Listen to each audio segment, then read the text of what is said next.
All right, welcome to Keeping It Real, the largest podcast made by real estate agents and for real estate agents. My name's DJ Paris. I am your guide and host through the show. And today is our monthly series called the Monday Market Minute with Carrie McCormick from the Carrie McCormick Real Estate Group with At Properties here in Chicago. Carrie is a top 1% producer in Chicago. She has over 20 years of experience helping buyers, sellers, and investors. And I can brag for Carrie. She would never say this herself, but she was actually one of the very top producing Chicago agents for the first quarter of this year. She was technically number two, but I would say she was really number one because the number one was a developer, not like a traditional agent. So traditional agent, she was number one. That's how amazing she is.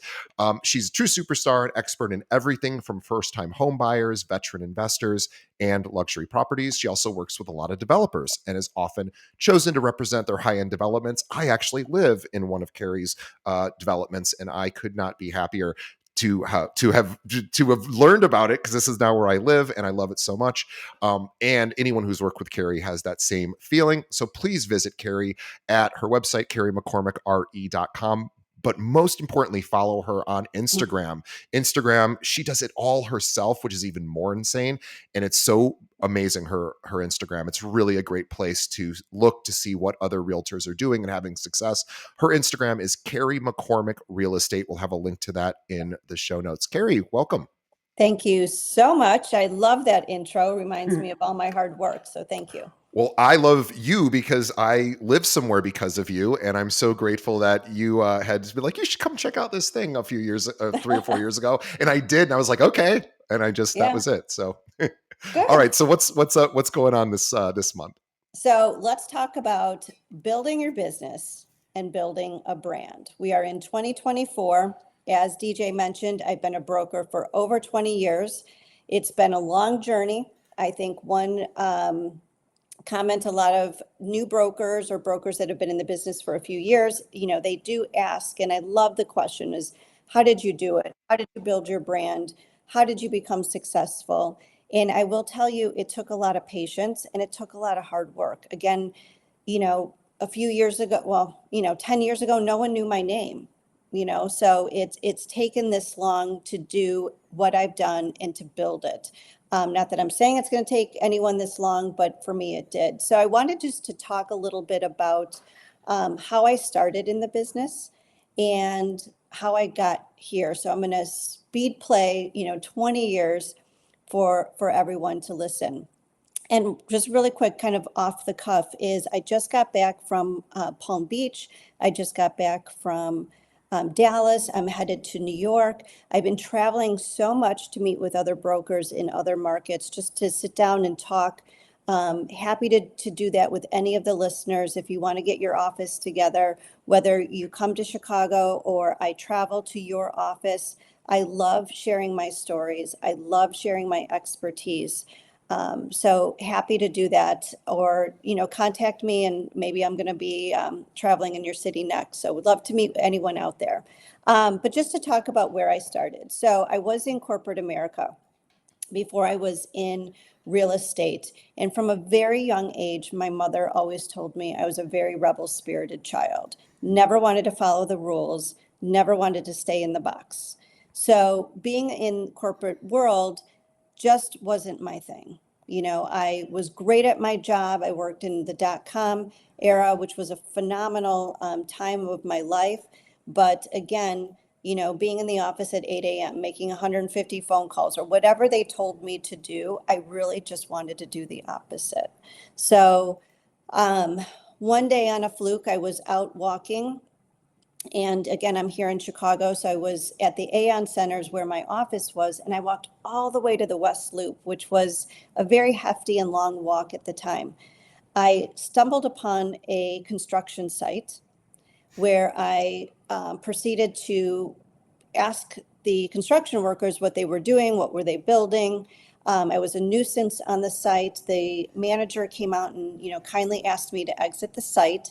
And we started talking, and he told me, we're building I asked him what they're doing there. He said, we're building a new construction condo building. And I told him, no one is going to live here. Why would you build a building in this neighborhood? This is a terrible neighborhood. And he was intrigued by my um, I don't know, my passion about my thought process. And I sat with him for just a few minutes, told him, what my thoughts were. He asked me to meet him in his office the following week because he wanted to hear more of what I thought about this. And I think I was probably the perfect demographic at the time for the building. So I did meet with him the following week. He was a real estate developer and he hired me. So that day I quit my corporate job and I went into real estate. And everybody knows, it's a non-paying job until you close something. So, Right. but what I did is I knew in my heart, and it wasn't that I was so passionate about real estate, but I knew in my heart that, the corporate world wasn't for me. I knew I was an entrepreneur at heart. I knew my hard work. I knew I could do it. So I trusted my gut and I went for it. So, you know, fast forward all of these years, again, for the first 10 years of my career, I was in development. So I worked for some of the largest developers, successful career in the development world here in Chicago. When the market crashed, development obviously wasn't doing well. Brokerage in general wasn't doing well, but I pivoted my career and I went into general brokerage. That's when I thought I need to start building a business. And I looked at it from a business aspect. One quick story that I like to tell people, which was a huge learning curve for me, and this goes back about, I don't know, was it 5 or 7 years ago, maybe 7 years ago, I can't recall, but I went into a listing appointment. And I know I was the fifth broker for this listing appointment because it was like every 30 minutes they had a broker and we were all happened to be in the lobby waiting for our turn. So I go up, and again, I know I'm the last broker, and I know that there's probably no chance because I saw the other brokers coming out of this appointment, and they um, had bigger businesses than I did. So I knock on the door. The husband answers, and he said, "Let me guess. You're the number one broker here in Chicago. You sold, blah blah blah of real estate, and you did this and you did this." He's like, "Come on in," and I'm like, "Okay." And I said, "Well, to be honest, sir." I am not the number one broker, and I'm number three, and I have not sold that much real estate. But what I wanted to do, Mr. and Mrs. Seller, is talk to you about your home and what I can do for you. And let's talk about you. And he looked at me, he goes, "You're hired." And it just dawned on me, and it was a very organic conversation. And I thought, when I told him I was number three, or I didn't sell hundreds of millions of dollars of real estate at the time, that he was just going to show me the door. But what in that, and again, this seems so easy, but I put the client first. And again, Yeah. everyone knows that, but there's a difference between knowing and doing, right? When you really come from a place of authentically putting the client's needs first, not the money, not your time, but really the client. We are a fiduciary. The client feels that and they know that, right? Also, in that appointment, what I learned was being prepared and having the knowledge of the market, right? I can't underestimate having knowledge and knowing the market inside and out, because in this day and age, all of our clients know what the market's doing. There's Zillow, there's, every website out there, they can research everything, and it is our job to know that as well going in. So I would always say be extremely prepared on the market, but more importantly, be prepared on who your client is. Because I know I'm doing a lot of talking, but I'm an excellent listener during my presentations or when I'm with clients, because again, it's their time, it's about them. But knowing a little bit about the client coming into the appointment, there's so much research we can do. LinkedIn, I mean, everything, right? You can Google the person. Are they an analytical person? What type of personality do they have? If I know I'm going into an appointment with someone who's in the financial world, they're very data driven, I will bring an Excel spreadsheet, I'm bringing charts. I know how to impress that person. If they're not, if they're an interior designer and they're very creative, I know that pictures are going to say 1,000 words, right? So knowing that before you go into your appointment, knowing a little bit about that client is going to win you that business. Again, sellers want to do business with people that they trust, one that they know, and that have their best interest at heart. I know that that was a rambling story that I told you, but I think what I'm trying to get across is that it's obviously always hard work, but it's putting in the time, putting in the energy, knowing your clients and knowing your market. Yeah, I love all of that. A couple of things that stuck out to me. One was I was thinking about why do sometimes like listing presentation, why does that sometimes not win the business if it's not also accompanied by a lot of listening and a lot of questions? Then it's just a presentation, right? And you Right, were talking about when you sat down and won that listing that you were the fifth person and you were like, just let's talk about you and what do you guys want, versus launching straight into here's why I'm the person to hire. i right, think i think people want to be heard and they want to feel validated and they want really somebody that's like, I can come up with a solution for you, tell me what you're looking for. And right, that's essentially what you did. And I think the challenge with that for a lot of our listeners is it's a little scary to ask a consumer, like, what are you looking for? Because then we have to take that information in, we have to somehow process it in real time, and then possibly try to come up with an answer right then and there. Or we have to have I'm going to take this back to my office, I'm going to think about this, I'm going to come to you with a solution. But you right. have to sort of have that ready to go, because they are going to ask a question where you might not have a ready answer. So I think that's probably why a lot of times in listing presentations, people stick to their presentation because they don't have as much unknown. But I love the idea of coming in and basically also having a presentation, but having, like, hey, I really want to get to know you, and then I'll come to you with a solution. Right. So I think there's something about asking questions. Can be a little scary, because if they answer in a way that you're like, I don't know what that means, then you have to sort of figure out how to proceed from there. But that's, I think, what good agents do is they listen, like you were saying. So I think and I also just love the idea that how you really built your career working with developers is you walked into a developer and you had an opinion. That's, to Uh-huh. me, the really interesting part. Is anybody can walk up and say, hi, I'm so and so, I'd love to represent you, which, by the way, is an amazing thing to do in and of itself.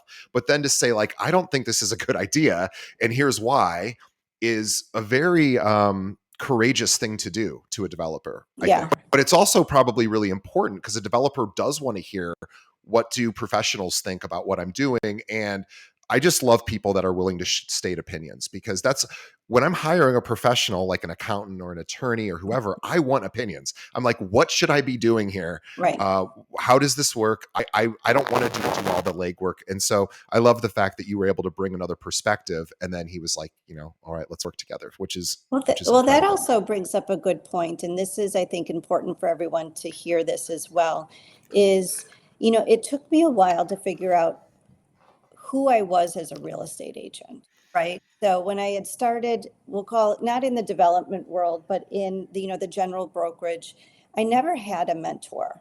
And I don't recommend that, but just by default, I just never did. And I don't know why I didn't have one, but it was a lot of self-taught and a lot of self-learning. But what I did do is, I would look at some of the brokers that were ultra successful and just try to mimic what they were doing. And there was a point where I realized, so and so, it produces $100 million, and I'm watching everything they're doing and going to their open houses and seeing it, but it wasn't working for me. And I'm like, why is this not working? I'm doing the same thing or almost the same thing. And what I realized, again, this sounds simple, but this was my journey, was that wasn't me. I was not being authentic to who I was and what value I bring and, the way I speak and the way I do things. So there was a point where I'm like, you know what? This is who I am. This is how I envision my business. This is how I want to treat my clients. This is how I want to advertise. This is what I want to do. And I created a business being more authentic to myself. And that's where it skyrocketed because when I went in to talk to someone, it wasn't a canned answer. It wasn't, like you said, the presentation of A, B, C, and D. It was a conversation, and it was my experiences and truly how I felt about everything. And again, whether it's building your brand, doing your advertising, speaking, whatever it is, be authentic. And that's when people are going to see and trust you because you are you. No one else can be you except for you. Right. And you also too, you take chances. You took a chance walking up to that developer, right away. You took a chance in a story. I won't give the specifics, but basically you had a deal that went away and at the last minute, and then you walked next door to a property that was almost identical. And you were representing the seller at the Mhm. previous thing. And then you're like, and there was an agent representing the buyer, and that was not you, and you walked next door to a seller and said, "Hey, they were going to buy your neighbor's home. It fell apart. Would you be interested in selling? Because I've got a buyer lined up." Yep. And then it closed. The deal closed, and that Yep. was just because you were like, "I'm going to go walk next door." They didn't know you. They didn't know anything about you. They weren't looking to sell their home, and yet, so I love the fact that you are always thinking creatively as well. Like, how can I get this done? Which I think speaks to your success, of course. Um, just so that because I know Carrie is a very legendary status here in Chicago. Everyone just really is so impressed with her abilities. But I would love just to humanize you for a moment. Where do you struggle in your business? Because we just want to make sure not everything is perfect, so we can relate better to you. Oh, nothing's ever perfect. I think that's what keeps me going and driving because, there's always ways to do things better. I would really just say time. Yeah. It's really something that I struggle with every day is, having enough time, talk to my clients, to, curate my marketing, to, get new business. So, time is a hard one, but I would say delegating as well has always been difficult for me. Is I'm always a doer. I know how to do this job from beginning to end. I know how to do paperwork. I know everything. I shouldn't say that sounded bad. Not that I know everything, but I know every attribute of this job. I've done it.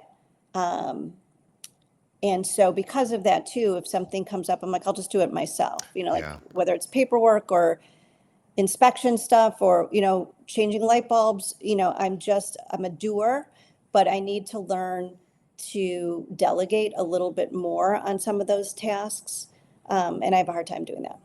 Delegating's tough because you know exactly how you like something done and it meets your standard, and then to find somebody who has a similar Mhm. standard is tough. It's just Yeah. tough. And also too, you're putting a lot of faith in their abilities. Otherwise, you're micromanaging everything they do. Yes. So I totally get it, because my boss had said this to me many years ago. He goes, if you have something you're delegating to, you almost have to be okay with it only being about 70% to your liking. In other words, like people are probably just not going to do it the way you do it. And that's hard It's to very then, hard. yeah. So you have a similar Yeah. issue is, yes. This is, But I it's tough. created this wonderful checklist. It's from the time I get a listing till the time we launch it, and then from launching to closing, kind of like a step-by-step guide, so that it's probably 200 steps long, which is ridiculous, but it kind of ensures that, we have a smooth process. So I'm probably borderline micromanager, but it's just my personality. Well, you treat your business so you take it so seriously that it's important. Every step of that way is important, because if something breaks down, one of those steps break down, it could torch the whole thing. So I totally get it. Have you had experiences, and I know you have somebody that helps you, but have you had experience working with like a transaction coordinator that does all of here's the timeline of what we're looking at as far as, important events in a transaction? Have you ever used any of those services, just out of curiosity, or do you Well, do everything?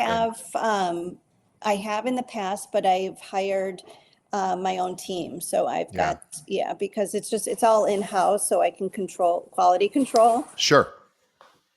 Sure. Yeah, I think some of these transaction coordinators, especially for agents that it's not their strong suit, I think you can find good ones out there. They're not always easy to find, but for like $300 or $400 or whatever they charge for, it seems like that would be a good use of time for an agent that's trying to handle all of that, all of those things at once. Because I think it's true. Like we're not all good at everything. We can't be good at everything. So, Right.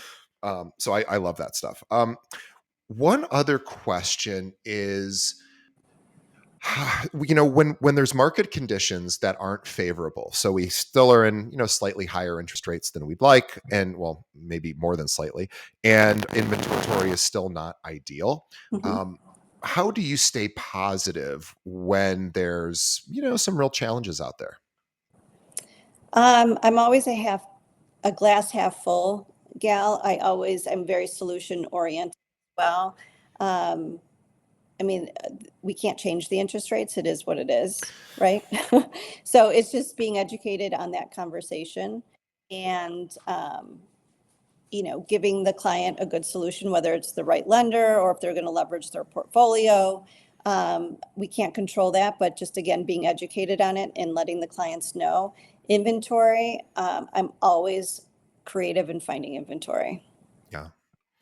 Yeah, I imagine there's times where well, we just talked about an example where you went up to a Mhm. seller who didn't even know they wanted to sell or Yeah. weren't, and you've probably done that a number of times. I think when agents start playing in the high net worth space or the true luxury space, getting a listing isn't really the guarantee for a sale anymore, because anybody can throw that on the MLS. And if it's a $5 million property or something, really sizable, there's just not that many people waiting for a $5 million property to hit the MLS. So oftentimes the listing agent, you have to kind of go out and find the buyer as well, I Right. imagine. And so how would you do that if you had an ultra high net worth listing, which I know you've had, and you're like, okay, well, putting on the MLS isn't really going to do much, because I need to go out and somehow market this property to people that might Mhm. actually be interested in buying it. Like, can you just walk through just general ideas of how people may want to? Because now, if on the buy side, things might be changing with compensation, and people are scared about that. It's going to be interesting to see listing agents if they are if they start looking for buyers directly. I hope that doesn't happen, but I know it on the high net worth side it sort of does happen, Yeah. because there just aren't that many people. Yeah. So I would say it's my network, and creating a network, and which with everything online, it's pretty easy to build an incredible network. And I would say going back again um, to younger agents or agents just starting the business is to start creating a great network. Whether it's art dealers or wealth managers or CPAs, price properties, those are the people you want to partner with, and you want to be able to pick up the phone and call them and say, I've got a $5 million listing. Do you have any clients that this would fit? So it's a lot more, we'll call it like legwork, right? It's going back to some of the grassroots marketing.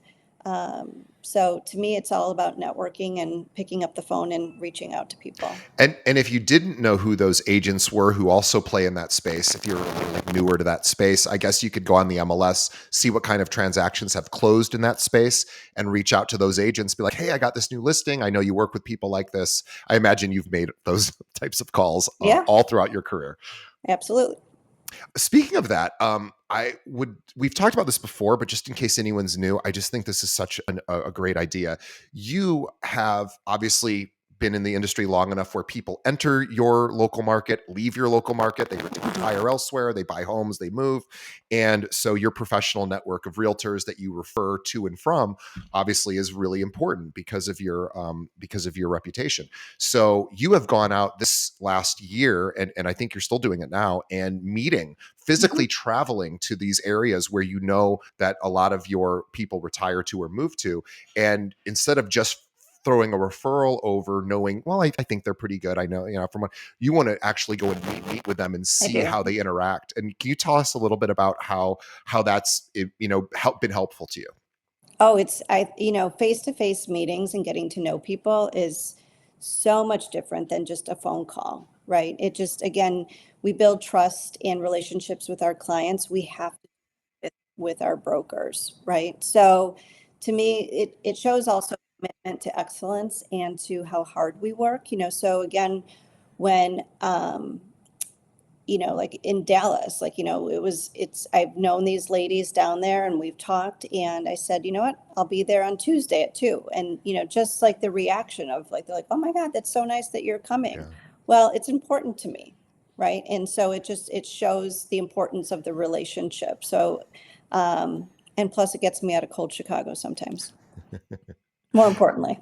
Yeah, perfect. And I'll just ask this one last question. So, in for your business this year, is there one, aside from the production and the volume and all of that, what you want to do, is there any part of your process that you're looking to improve this year? Like, is there something going on that you're like, I need to make that a little bit easier or more Yes. efficient? Yes. And I will always, there's always something, just so that Yeah. you know. I'm never complacent with any process. It's always room to improve. But I would say communication. Um, you know, there was someone had made this comment once and it always stuck with me. And they said that, um, like if you have a significant other, you get up in the morning, you leave for work, and maybe during the day you think about your significant other, or you're just wondering what they're doing, but you just don't communicate, and you get home late at night, you're grouchy, you go to bed, you wake up the next morning, the day starts again, but you think about your significant other, but you just don't say anything. They Yeah. said that's how your clients feel. Yes, you think about the client and the property all the time, but unless you communicate with them and say something, they don't know you're thinking about them. It's a They great don't point. know. So, it's again, sometimes, and that goes back to time. Sometimes I just don't have time in the day.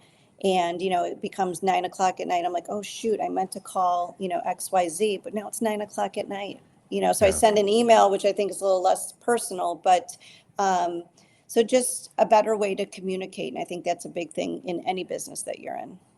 Yeah, communication seems to be the number one reason why people stop working with an agent. Yeah. So yeah, I couldn't agree more. And again, back to like the significant other example. I've had this happen. It's really a great example because I've had it happen where I think about I don't have a significant other at the moment, but when I have had one, I think about that person a lot. And you're right, I don't often tell them I'm thinking about them. And then all of a sudden, some time goes by and they're like, you don't really talk to me as much. And I'm like, in my mind, I'm talking to you all day. Right. And same thing Yes. with clients, right? In my mind, Yes. I'm thinking about my client all day. And yet, so what I do this with my friends too. I have a to do system. I use Todoist, and I put regular communication, recurring events. So like all my friends are on a regular, they don't know this, but they're on a regular phone call schedule where for me, it's like I don't go more than 2 months without calling certain people, or 1 month or whatever. If it's my parents, every week, Hmm. whatever. So I think that could be done for clients as well. Like just putting it on the to-do list so that you're not just thinking about it. You're like, oh, tick off this I did it thing. So that's what I've done. But yeah, it's tough. It's a tough thing. But I will say, I have interviewed a lot of successful agents for the show, and a lot of them talk about just calling their client once a week being like a huge step up from previous experiences they've had with realtors. Like even just that alone it's like almost shocking that seems like a pretty low bar to clear, but that's kind of what's neat about this industry is not everyone's super professional, and so you can really go in and give somebody a great experience just by staying in touch. Yeah. Well, I think this is a great place to wrap up, Carrie. This was really super helpful. People always ask me, how come you don't ask Carrie questions about her business? And I go, you know what, I'm going to start doing that because people are so enamored with you. If everyone should be enamored with Carrie, and please follow her on Instagram. She does all of her own social media, which is even the more impressive with how busy she is. Carrie McCormick Real Estate is where you go find her. CarrieMcCormickRE.com is her website, also a beautiful website. And if you think you would like to be partnered with Carrie, maybe for a transaction, somebody's moving to the Chicagoland area or away from the Chicagoland area, and you would like to maybe be one of the people that Carrie refers business to, you can certainly reach out to her. Carrie, what's the best way someone should reach you? Always call me, 312-961-4612. You can email me, you can Google me, you can DM me, you can text me, you can do whatever you want. I will answer.